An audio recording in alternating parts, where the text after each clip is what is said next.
निकाल लेना। पानी ले लो, पानी।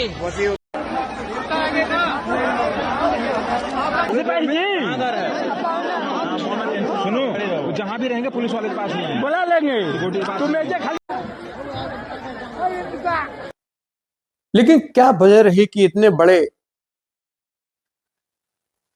पर्व में इतनी तैयारियों के बाद ये मंजर, जो बीभत्स मंजर है सामने।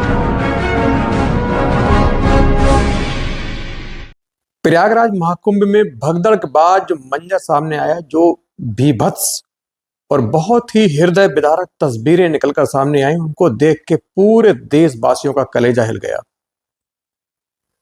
किस तरीके से जब वहां भगदड़ मची तो करोड़ों की संख्या में जो श्रद्धालु थे, जो संगम में डुबकी के लिए भारत के दूसरे राज्यों से आए थे, पूरे देश और देश के बाहर से भी आए श्रद्धालु इस पवित्र स्नान के लिए संगम प्रयागराज में इकट्ठे हुए। लेकिन डुबकी लगाने से पहले जो एक भगदड़ मची, उसके बाद जो तबाही का मंजर सामने आया, वो निश्चित तौर पर सबके लिए बहुत ही हृदय विदारक था और बहुत ही गमगीन था। किस तरीके से मात्र कुछ क्षणों में ही बहुत लोग जो संगम में डुबकी लगाने आए थे, काल के गाल में समा गए, उनकी मृत्यु हो गई। कोई पिता अपने पुत्र से जुदा हुआ, कोई पुत्र अपने पिता से अलग हुआ, कोई माँ अपने पति से अलग हुई, कोई पत्नी अपने पति से अलग हुई, बच्चे अलग हुए, लाशें चारों ओर बिखरी पड़ी थी। लोग अपने अपने शवों को बिलखते हुए, विलाप करते हुए ढूंढ रहे थे। बहुत ही बीभत्स मंजर, लाशें पड़ी थी। लोग 144 साल के बाद जो कुंभ में इस बार जो अवसर हुआ था कि 144 साल के बाद ऐसा अवसर आया कि इतना महत्वपूर्ण स्नान, उसके लिए देश में पूरे देश के हर राज्यों से, अलग अलग क्षेत्रों से लोग आए। लेकिन क्षमता से अधिक लोग आने के बाद जो भगदड़ मची तो लाशें बिखर गईं। और अब कुंभ के बाद पूरे देश में एक हलचल है कि कुंभ में जो लोग खत्म हुए, जो मर गए, उनके परिवार में गम का माहौल है। जो खुशी में अपने पापों की मुक्ति पाने के लिए संगम में स्नान करने गए थे, लेकिन उनको मालूम नहीं था कि वापस शायद उनका शव आएगा।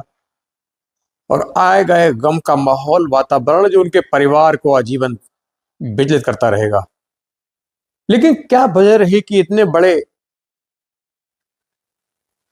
पर्व में इतनी तैयारियों के बाद ये मंजर, जो बीभत्स मंजर है, सामने आया। इसका जब मंथन किया गया तो सबसे पहले ये बात निकलकर सामने आई कि सबसे पहले कुंभ में जिस तरीके से कुंभ का प्रचार किया गया, पूरे देश में ट्रांसपोर्ट के जरिए, रोडवेज बसों के जरिए, खबरों के जरिए, सोशल मीडिया के जरिए जिस तरीके से महाकुंभ का प्रचार किया गया, उसको बिल्कुल एक बहुत तवज्जो दी गई। उस प्रकार से कहीं न कहीं जो तैयारियां हैं वो कम साबित हुई। एक क्षमता से अधिक लोग वहां पहुंचे, हर इंसान को कुंभ आने का न्योता दिया गया। बाबा धीरेन्द्र शास्त्री ने यहां तक कहा कि जो कुंभ नहीं आएगा वो दरअसल सनातन विरोधी है, हिंदू नहीं है। यहां पर एक सवाल ये पैदा होता है कि भारत में लाखों की संख्या में जो सुरक्षा बल हैं, जो असली हमारे देश के सेवक हैं, रक्षक हैं, अति महत्वपूर्ण नागरिक हैं, जिनके कंधों पर हमारे देश की सुरक्षा की जिम्मेदारी है, वो ड्यूटी के चलते कुंभ नहीं नहा पाए, तो क्या वो हिंदू नहीं है या वो सनातन विरोधी है? इस प्रकार के बयान दिए गए। लोग बहुत तेजी से ट्रेनों में बैठकर पहुंचे। हर ट्रेन ऑलमोस्ट अपनी क्षमता से दूनी तिगनी सवारी लेकर, 3 गुनी सवारियां लेकर कुंभ पहुंच रही थी। हर ट्रेन, चाहे प्लेटफॉर्म पे हो, हर जगह भीड़ थी। टॉयलेट, गैलरी, सीटों पर, गैलरी में हर जगह क्षमता से अधिक सवारियां। हर ट्रेन पहले की ट्रेन से ज़्यादा भरी हुई निकल रही थी। देश के अलग अलग हिस्सों से बड़ी संख्या में श्रद्धालु कुंभ स्नान करने के लिए पहुंचे।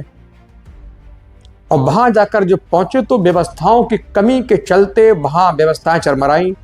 यहाँ तक बहुत सीन आपने देखा होगा कि शौचालय के लिए लोग खुले में इस्तेमाल कर रहे थे। गंगा के किनारे ही रेत पर बैठ के खुले में शौचालय कर रहे थे। ये दर्शाती है कहीं ना कहीं कुंभ में इस तरीके की जो व्यवस्था है कमी रही, हाईलाइट बहुत ज़्यादा किया गया, इसीलिए कहीं ना कहीं ये जो मंजर है सामने आया। उसके बाद दूसरी बड़ी बात की बात करते हैं। दूसरी बात ये रही कि बहुत ज़्यादा वीआईपीओ पर, जो वीआईपीज हैं उन पर ध्यान फोकस किया गया, उनके लिए बाकायदा अलग रूट निकाले गए, फोर्स दी गई, उनको अलग घाट दिए गए। उनकी वीआईपी के रास्ता बनाने में, उनको सुविधा देने के चक्कर में जो आम आदमी, जो नागरिक है, उसकी जो मूलभूत सुविधाएं थी उनके साथ कटौती की गई, उनकी सुविधाओं के साथ खेला हो गया। उनकी रास्ता निकाल कर, उनकी जगह को लेकर वीआईपी के लिए लगातार रास्ता दिया गया। पूरे भारत से हर वीआईपी, चाहे मुख्यमंत्री हो, चाहे गृह मंत्री हो, सारे वहां पहुंचे। तो कहीं न कहीं दूसरी बड़ी वजह ये रही जिससे व्यवस्थाएं चरमराई, क्योंकि उतनी जमीन तो उतनी है, क्षमता से अधिक श्रद्धालु पहुंचे। उसके बाद वीआईपीज के लिए वीआईपी रास्ते बनाए गए, उनके लिए बहुत ज़्यादा गैप स्पेस दिया गया, उनके लिए वीआईपी घाट दिए गए। जिस एक वीआईपी के लिए जितनी जगह, जितना रास्ता दिया गया, उसमें शायद लाखों लोग जो आम नागरिक हैं वो अपनी स्नान कर सकते थे। कहीं ना कहीं ये भी एक वजह रही, इस व्यवस्था चरमराई और भगदड़ मची। नतीजा आपके हमारे सामने कि लोग मौत के मुंह में समा गए। उसके बाद लाशें उठाई गई, उनको मेडिकल कॉलेज में पोस्टमार्टम के लिए भेजा गया। वहां भी आपने देखा होगा पत्रकारों के साथ बड़ी अभद्रता की गई, उनको धक्के मारे गए, निकाला गया, उनको रिपोर्टिंग करने से रोका गया कि आप क्यों मौत के आंकड़े दिखा रहे हो। जिस कुंभ में 7.5 करोड़ श्रद्धालुओं की गिनती मात्र चंद वक्त में हो जाती है, कि वहां लाशों के आंकड़े बताने में कि 24 घंटे लग सकते हैं। इस पर लीपापोती करने की पूरी कोशिश की गई और इसीलिए कुंभ में इतनी बड़ी व्यवस्था होने के बावजूद क्षमता से अधिक श्रद्धालु पहुंचे, इसीलिए व्यवस्था चरमराई। और पूरे देश जिस तरीके से आह्वान किया गया कुंभ आइए, तो कुंभ लोग पहुंचे, लेकिन उससे पहले जो तैयारियां हैं वो मुकम्मल तौर पर बहुत की गई, लेकिन पूरी नहीं हो पाई। इसीलिए कुंभ में हर तरफ हाहाकार मचा। आपने तमाम तस्वीरें देखी होंगी, लोग किस तरीके से अपने सामान अपने सिर के ऊपर रखकर भाग रहे हैं, हाहाकार मचा हुआ है।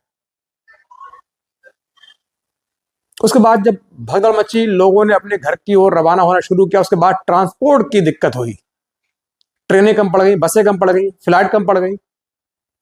फिर लोगों के पास खाने पीने के लिए, शौचालय के लिए दिक्कत आई, उनको अपने जीना मुश्किल हुआ।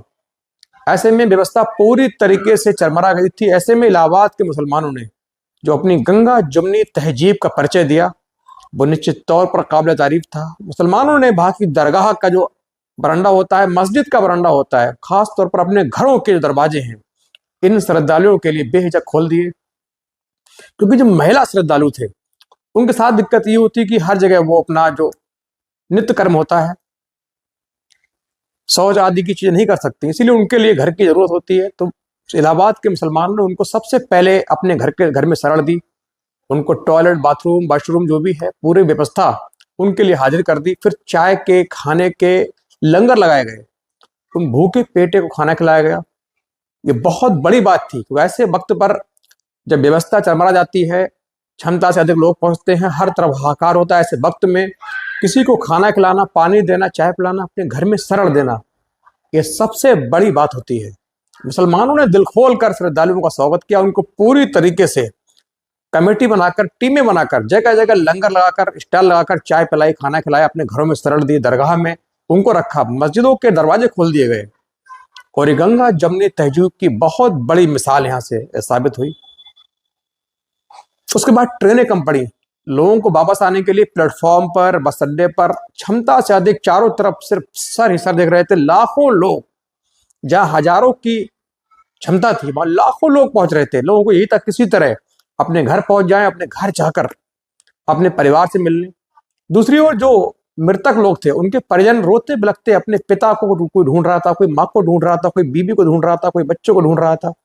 हर तरफ गम का मंजर था, चारों ओर तबाही तबाही। फिलहाल योगी जी ने, जो सूबे के मुखिया हैं, बहुत तेजी से इस पर कंट्रोल करना शुरू किया और जो घायल हैं उनकी अच्छी डॉक्टरी सहायता उपलब्ध कराई, खुद उनसे मिलने अस्पताल पहुंचे और जो मृतक है उनको एक बहुत बड़े मुआवजे का ऐलान भी किया गया, लेकिन ऐसे मुआवजे मिलने से किसी के घर में जो व्यक्ति चला जाता है उसकी कमी पूरी नहीं हो सकती। फिलहाल इस वक्त कुंभ पूरी तरीके से शांत है, बंद है और लोगों से ही वहां ना आने की अपील की गई है।